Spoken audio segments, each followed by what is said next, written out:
Hi friends, நிறைய பேர் என்கிட்ட கேட்டிருந்தீங்க எப்படி உங்களுடைய ஸ்கின் வந்து பிம்பிள்ஸ் மார்க் இல்லாமலுக்கு இருக்கு அப்படின்னு சொல்லி நிறைய பேர் என்கிட்ட கேட்டிருந்தீங்க. பிம்பிள்ஸ் வந்து எல்லாருக்குமே வரும், வராது அப்படின்றது கிடையாது. எல்லாருக்குமே வந்து பிம்பிள்ஸ் வரும். ஆனால் அது நம்ம மார்க் இல்லாமலுக்கு நம்மளுடைய ஸ்கின்னை வச்சுக்கொள்றதுக்கு ஒரு ட்ரிக்ஸ் இருக்கு. நான் என்னுடைய லைவ்ல கேட்டு எல்லாருக்கும் சொல்லியிருந்தேன். நான் ஒரு ஆயில் வந்து நானே வீட்டில் வந்து தயாரித்து வந்து யூஸ் பண்ணும் அப்படின்னு சொல்லியிருந்தேன். இந்த ஆயிலை பற்றி தான் இந்த வீடியோவில் பார்க்க போகிறோம்.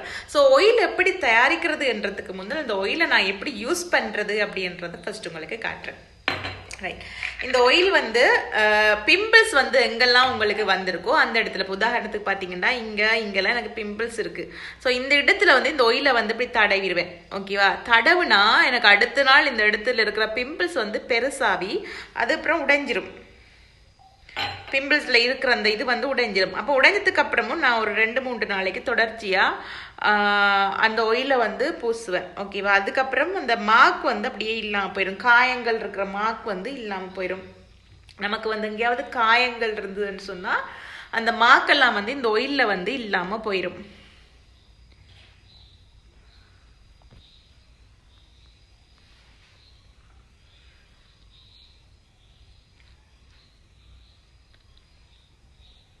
இந்த மாதிரி அப்ளை பண்ணிக்கோங்க.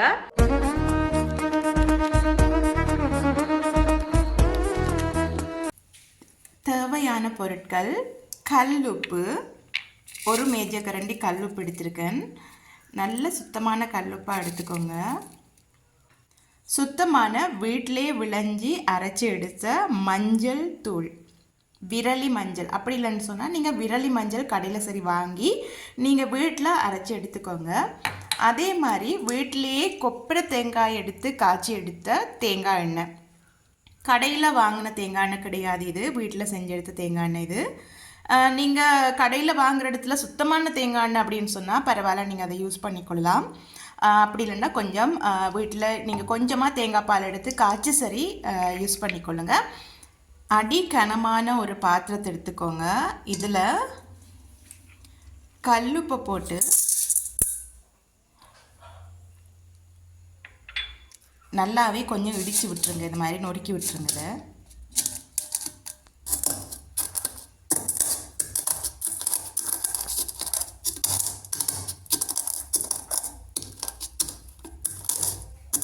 நல்லா இடித்ததுக்கு அப்புறம் மஞ்சள் தூள், நீங்கள் 1 டேபிள் ஸ்பூன் வந்து உப்பு எடுத்துருந்தீங்கன்னு சொன்னால் 1/2 டீஸ்பூன் வந்து மஞ்சள் தூள் வந்து சேர்த்துக்கோங்க.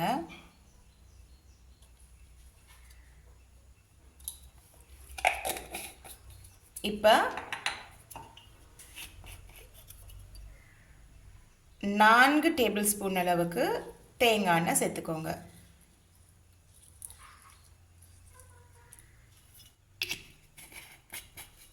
நான்குலேருந்து 5 இருந்தாலும் பரவாயில்ல, உங்களுக்கு தேவையான அளவு தேங்காய் எண்ணெய் சேர்த்து இதை நல்லா மிக்ஸ் பண்ணிக்கோங்க.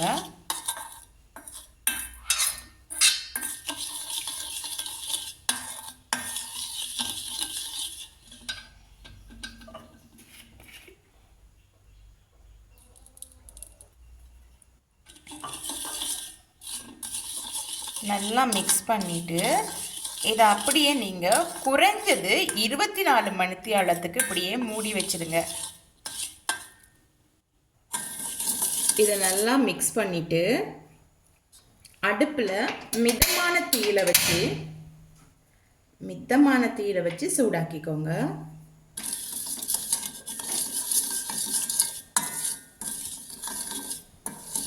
இந்த உப்பு மஞ்சள் எல்லாம் இந்த எண்ணெயில் நல்லாவே பொரியணும். அதுக்காக நீங்கள் வந்து தீயை வந்து அதிகமாக வச்சிடாதீங்க, மிதமான தீயில் பொரிய வைங்க. ஒரு 2 நிமிஷத்துலேயே பொரிய ஆரம்பிச்சிடும்.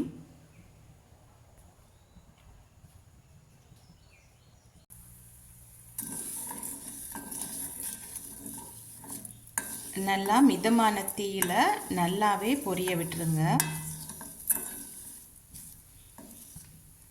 உங்களுக்கு பார்க்க தெரியும், கொஞ்சம் கொஞ்சமாக பொரிஞ்சு வருது.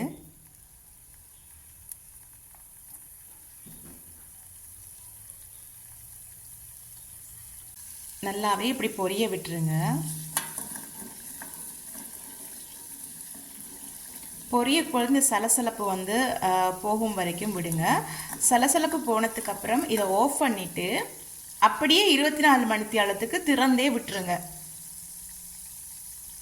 திறந்து விட்டுருங்க. வேணுமென்னு சொன்னால் இதை ஒரு நெட் மாதிரி ஒரு கவர் போட்டுக்கொள்ளுங்க. இது சட்டி ஆறுனதுக்கு அப்புறம் திரும்ப 24 மணித்தியாலத்துக்கு அப்புறம் திரும்பவும் நீங்கள் இதே மாதிரி இதை சூடாக்கணும். மிதமான தீயில வச்சு சூடாக்கணும். அப்போதான் இந்த கல்லுப்புல இருக்கிற சக்தி அண்ட் மஞ்சளில் இருக்கிற சக்தி வந்து இந்த எண்ணெயில் வந்து இறங்கும். நம்ம இந்த எண்ணெயை தான் வந்து பாவிக்க போகிறோம். இது எல்லா விதமான காயங்களையும் வந்து குயிக்காக மாக்கில்லாமலுக்கு போக்கிறோம். சிலவங்களுடைய முகத்தில் பார்த்தீங்கன்னு சொன்னால் பிம்பிள்ஸ் வந்து அதனுடைய அடையாளங்கள் வந்து காயமாக இருக்கும். அந்த காயத்துக்கு மேலாம் இந்த எண்ணெயை தடவுனீங்க அப்படின்னு சொன்னால் அந்த காயம் கூடிய சீக்கிரமாகவே மறைஞ்சிரும். ஒரு 4-5 நாள்லேயே மறைஞ்சிரும். அதே நேரம் விளையாடும் போது குழந்தைகள் விழுந்துட்டாங்க அப்படின்னு சொன்னாலே டக்குன்னு இந்த எண்ணெயை தடவிடுங்க. நீங்கள் சமைக்கும் போது கத்தி வெட்டப்பட்டது அப்படின்னு சொன்னால், நெருப்பு சுட்டுது அப்படின்னு சொன்னால் கூட இந்த எண்ணெயை தடவுங்க. சில வந்து நீரிழிவு நோயாளர்களுக்கெல்லாம் வந்து நிறைய காயங்கள் ஏற்படும். ஸோ அவங்களுக்கு கூட இந்த எண்ணெய் மிகவும் நல்லது. மூட்டு வலி இருக்கிறவங்க கூட இந்த எண்ணெயை வந்து யூஸ் பண்ணலாம். அப்படி நிறைய வருத்தங்களுக்கு வந்து இந்த எண்ணெய் வந்து ஒரு வரப்பிரசாதம். ஒவ்வொருவருடைய வீட்லேயும் வந்து இருக்க வேண்டிய ஒரு முக்கியமான ஒரு விஷயம் தான் இந்த எண்ணெய். ஆனால் நிறைய பேருக்கு இது வந்து தெரியறது கிடையாது. இது நம்ம பாட்டி வைத்தியத்தில் இருக்குது.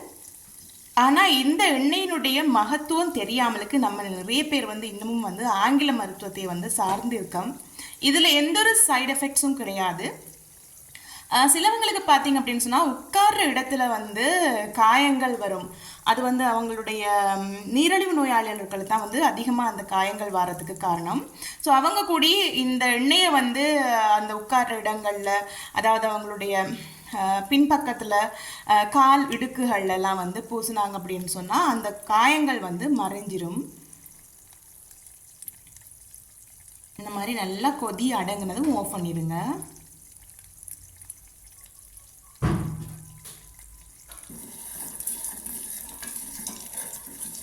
கொதி அடங்கும் வரைக்கும் நல்லாவே இந்த மாதிரி கலக்கி விட்டுட்டே இருங்க.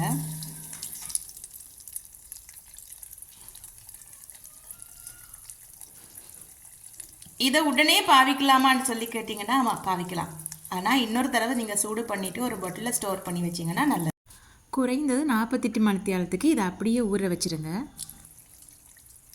இப்போ இந்த எண்ணெயை கூடி நம்ம வந்து காயம் இருக்கிற இடத்துல வந்து யூஸ் பண்ணிக்கலாம். இந்த இருக்கிற கையில் காட்டுங்க காயம்.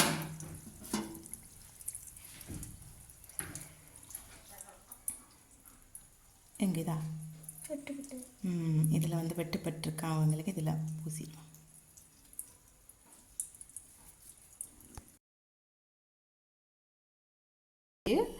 இப்போ திரும்ப ஒருக்கா இதை வந்து சூடாக்க போகிறோம்.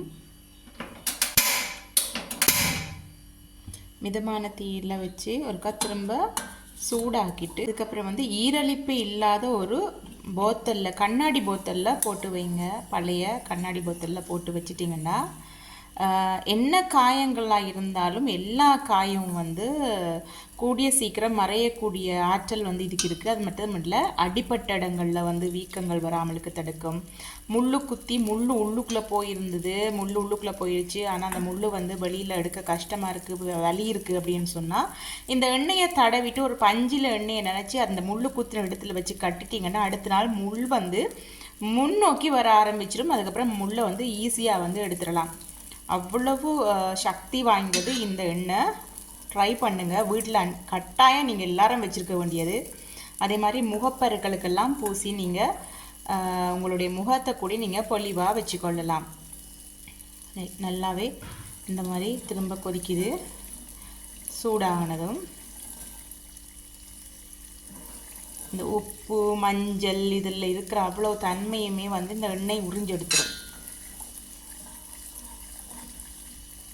இதை இப்போ நீங்கள் வந்து இந்த கொதி முடிஞ்சதும் ஒரு ஆஃப் பண்ணிவிட்டு, அடுப்பு ஆஃப் பண்ணிவிட்டு போத்தலில் போட்டு வச்சுருங்க.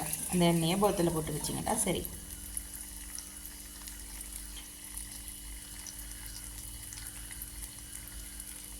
பாருங்கள், கொதி கொஞ்சம் கொஞ்சமாக குறையுது. இந்த கொதி கொஞ்சம் கொஞ்சமாக குறையக்குள்ளே நீங்கள் வந்து ஆஃப் பண்ணிடுங்க. ஏன்னா அந்த உப்பு வந்து தண்ணி விடும். அதனால தான் 24 மணி நேரத்துக்கு அப்புறம் நீங்கள் வந்து சூடாக்கும் போதும் திரும்ப உங்களுக்கு வந்து அந்த கொதி வர்றதுக்கான காரணம், இந்த மாதிரி பொரியறதுக்கான காரணம் வந்து அதுதான். உப்பு வந்து தண்ணியை வந்து விட்டுருக்கும்.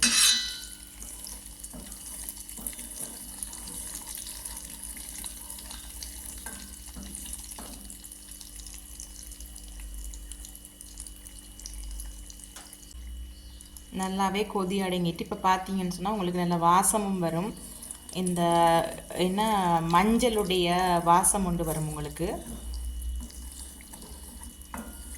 மஞ்சள் தேங்காய் எண்ணெய் சேர்ந்து ஒரு வித்தியாசமான ஒரு வாசம் கொண்டு வரும் உங்களுக்கு. அந்த வாசம் வரும்போது நீங்கள் ஆஃப் பண்ணிங்கன்னா சரி. இது போன்ற பல நோய்களை குணப்படுத்தக்கூடிய தன்மை வாய்ந்தது இந்த எண்ணெய்.